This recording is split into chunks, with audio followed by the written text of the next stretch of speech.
Students, बेटा आज हमारा फर्स्ट सेम कंप्लीट हो चुका है। सेकंड सेम का सिलेबस स्टार्ट करने जा रहे हैं।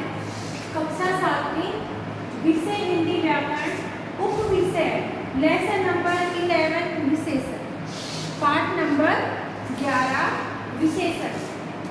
सबसे पहले देखेंगे कि हम जो विशेषण है वो होता क्या है।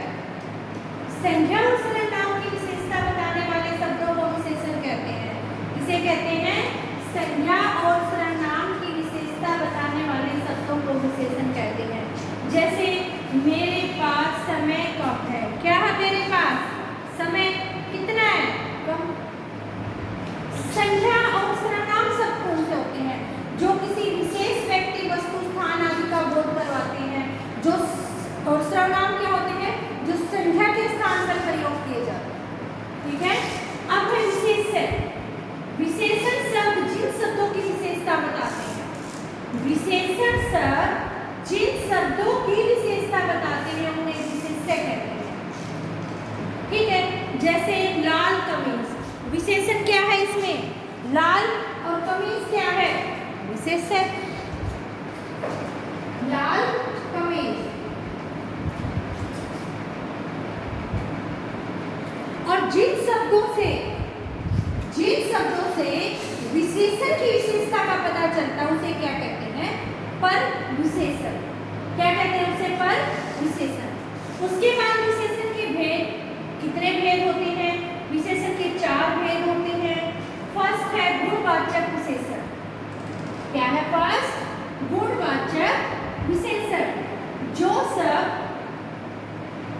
संज्ञा सर्वनाम के गुण, रंग, दोष, आकार, अवस्था आदि का बोध कराते हैं उन्हें क्या कहते हैं? गुणवाचक विशेषण। जैसे गेंद गोल है। गेंद कैसी है? गोल। तो ये क्या है? गुणवाचक विशेषण। गुणों की विशेषता बताते हैं। जो संख्या और सर्वनाम शब्दों के गुणों की विशेषता बताते हैं गुण वाचक विशेषण कहते हैं। सेकंड है परिमाणवाचक विशेषण। जो विशेषण शब्दों से संख्या या सर्वनाम शब्दों का माप तोल के बारे में पता चलता है कि हमें माप तोल कितना है, 2 लीटर है, 5 मीटर है, कुछ है या नहीं है। एक होता परिणाम, एक होता परिमाप।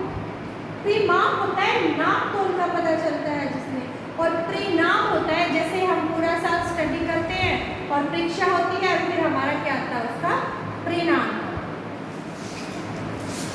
तो परिमाणवाचक विशेषण के 2 उपभेद हैं, निश्चित परिमाणवाचक और अनिश्चित परिमाणवाचक। निश्चित परिमाणवाचक में क्या होगा?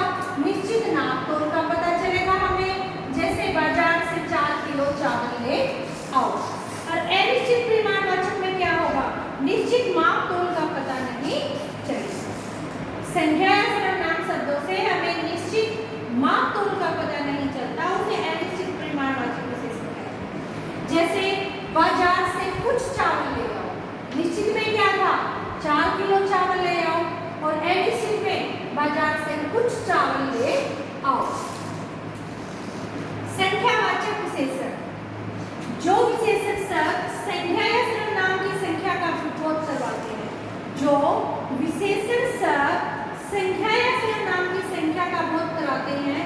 जैसे मेरे पास 2 बैग। कितने बैग है मेरे पास? 2 बैग। मेरे पास कुछ पेन है। ठीक है।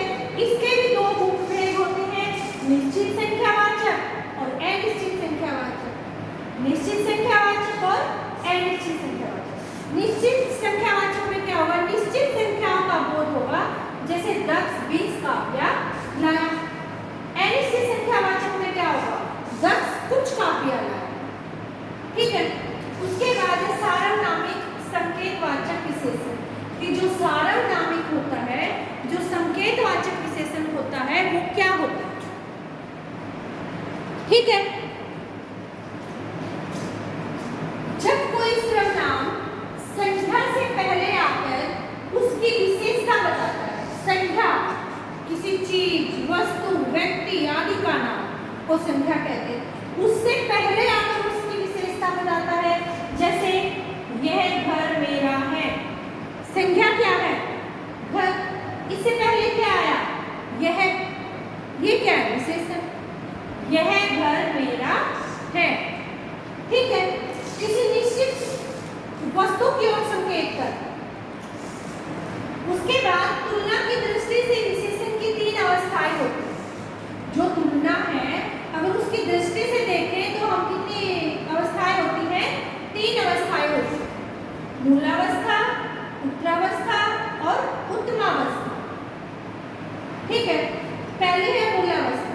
इसमें किसी निश्चित व्यक्ति या वस्तु की विशेषता को सामान्य रूप से बताया जाए, किसी अन्य से तुलना नहीं होती।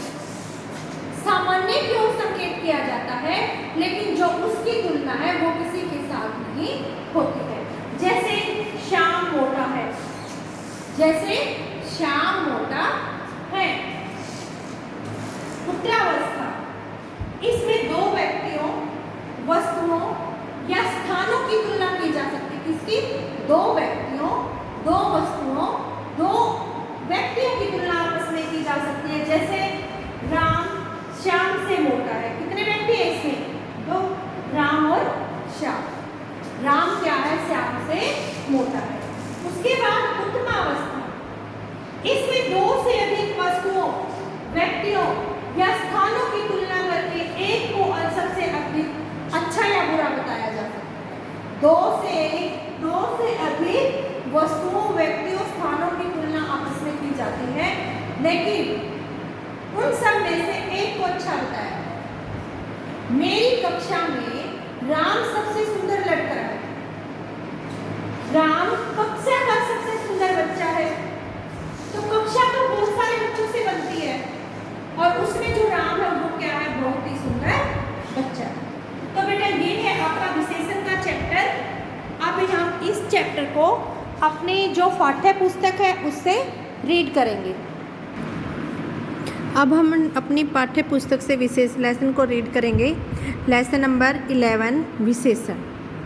विशेषण ऐसे विकारी शब्द हैं जो संज्ञा या सर्वनाम की विशेषता बताते हैं। विशेषण का प्रयोग स्वतंत्र रूप से नहीं किया जा सकता, बल्कि संज्ञा या सर्वनाम के साथ होता है। जो शब्द संज्ञा या सर्वनाम की विशेषता बताते हैं उन्हें विशेषण कहते हैं। दूसरे शब्दों में विशेषण वे शब्द हैं जो किसी व्यक्ति, वस्तु, स्थान आदि की विशेषता प्रकट करते हैं। जैसे प्रतिभा सुंदर लड़की है, उसकी बकरी सफ़ेद है, वह बहुत अच्छा है, सेब लाल है।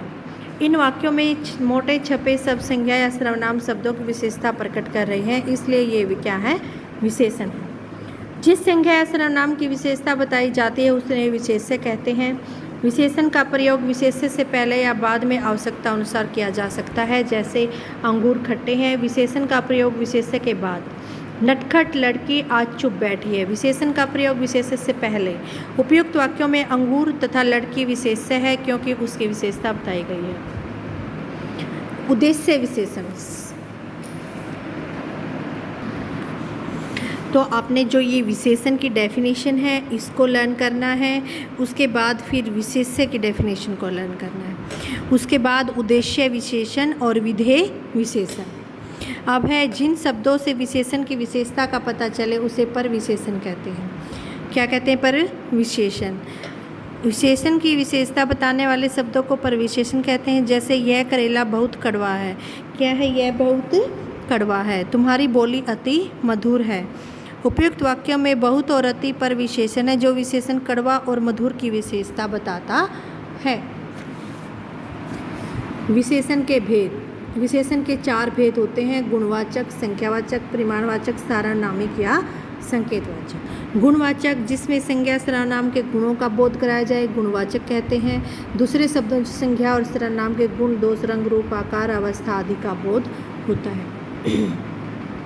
हर्षिता होशियार लड़की है, स्तुति स्वस्थ है, गोल मेज इधर लाओ। ऐसे ये गुण बताए गए हैं। सुंदर, शक्तिशाली, ऐसे दोष, रंग, अवस्था, आकार, स्वाद। उसके बाद संख्यावाचक, जो सब संख्या या सर्वनाम की संख्या का बोध कराते हैं। जैसे पूजा घर में 2 फूल रखे हैं, 4 घोड़े दौड़ रहे हैं, वहाँ कुछ बालक खेल रहे हैं। ऐसे संख्यावाचक की पहचान। इनसे पहले पहचान कितना, कितनी, कौन सी, कितने प्रकार के आदि प्रश्नों से होती है। कितने लोग, बहुत लोग, कितनी मुर्गियाँ, 22, कौन सी कक्षा? 7वीं। कितने प्रकार? 4। अब है संख्यावाचक विशेषण के 2 उपभेद होते हैं, निश्चित संख्यावाचक, अनिश्चित। निश्चित में क्या होगा? निश्चित संख्या का बोध होगा, जैसे 5 बच्चे कहाँ गए। अनिश्चित में क्या होगा? निश्चित संख्या का बोध नहीं होगा, मुझे कुछ रुपए चाहिए। गाड़ी में अधिक यात्री सवार थे, सब बालक खेल रहे थे। उसके बाद है परिमाणवाचक विशेषण, जिन शब्दों से किसी वस्तु या नाप तोल की मात्रा का ज्ञान होता है परिमाणवाचक कहते हैं। इसके भी 2 भेद होते हैं, निश्चित परिमाणवाचक और अनिश्चित परिमाणवाचक। निश्चित में निश्चित किसी वस्तु की निश्चित मात्रा या नाप तोल का बोध होता है। अनिश्चित में किसी शब्द या वस्तु की मात्रा का नाप तोल का बोध नहीं होता है। फिर है सार्वनामिक और संकेतवाचक। कुछ सर्वनाम शब्द संज्ञा या शब्दों से पहले लगकर उनकी विशेषता में उनकी ओर संकेत करते हैं। सार्वनामिक विशेषण कहते हैं यह लड़का, वह साइकिल, उस लड़की, इस घर, वह गाड़ी। इन उदाहरणों में मोटे छपे शब्द सर्वनाम की बजाय विशेषण का कार्य कर रहे हैं। सर्वनाम और सार्वनामिक में अंतर। सर्वनाम शब्द संज्ञा के स्थान पर प्रयुक्त होते हैं ताकि संज्ञा शब्द बार बार प्रयोग न करने पड़े। कबीर हमारी कक्षा का मॉनिटर है, वह अनुशासन प्रिय छात्र है। कक्षा में सब विद्यार्थी उसका सम्मान करते हैं, वह उसका शब्द कबीर के लिए प्रयुक्त हुए हैं, इसलिए ये सर्वनाम शब्द है। यदि शब्द जब संज्ञा से पहले आकर संज्ञा की ओर संकेत करते हैं तो वो क्या बन जाते हैं? सार्वनामिक बन जाते हैं। विशेषण की अवस्थाएं 3 होती हैं, मूला, उत्तरा, उत्तमा। ठीक है, पहली है मूलावस्था। इसमें किसी विशेषता को सामान्य रूप से बताया जाता है, किसी अन्य से तुलना नहीं की जा सकती है। संगीता अच्छी गायिका है, कमीरा गोरा है। उत्तरावस्था में एक की तुलना दूसरे के साथ की जा सकती है, 2 वस्तुओं 2 व्यक्तियों की तुलना की जा सकती है। मेरे जूते तुम्हारे जूते से अच्छे हैं। उत्तमावस्था में अधिक व्यक्तियों, वस्तुओं, स्थानों की तुलना की जा सकती है, जैसे पारस सबसे अच्छा लड़का है। तो बेटा अब ये अवस्थाएं दी गई हैं, ये आपने रीड करके लर्न करनी है। फिर विशेषणों की रचना, कि विशेषणों की संज्ञा से कैसे होती है, सर्वनाम से कैसे होती है, क्रिया से कैसे होती है, उपसर्ग और प्रत्यय से कैसे होती है, इनको आपने रीड करना है और लेसन को अच्छे से रीड करना है। ठीक है, okay students, thank you, have a nice day.